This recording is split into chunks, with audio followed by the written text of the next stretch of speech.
I rise to respectfully place on record my no vote in support for Honorable Francisco Kiko Barsaga and to articulate principled opposition to any disciplinary action that undermines constitutional freedoms.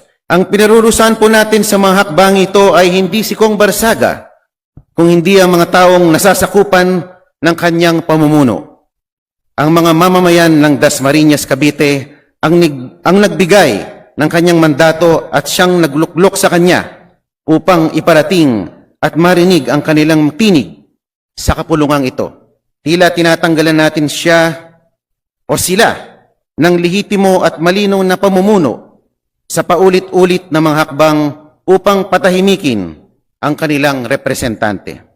Patuloy na pinarurusahan ang kongresistang nagmiyaw-miyaw, ngunit wala pa rin nakakasuhan na malalaking magnanakaw. Masyado naman po tayong naging sensitibo.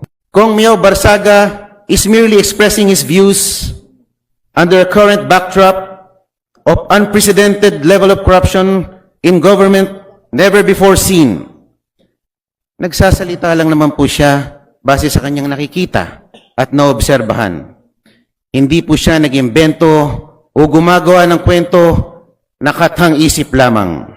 If the disciplinary actions against Kong Barsaga stem from speech that discusses public issues such as statements on corruption or critical commentary, such actions risk contravening the fundamental right to freedom of speech and curtailing legitimate political expression. In closing, I reiterate the call I made the last time I rose in plenary to speak about the same matter. Huwag po natin hahayaan ang institusyong ito, ang House of Representatives, nagipitin ang kanilang sariling mga miyembro.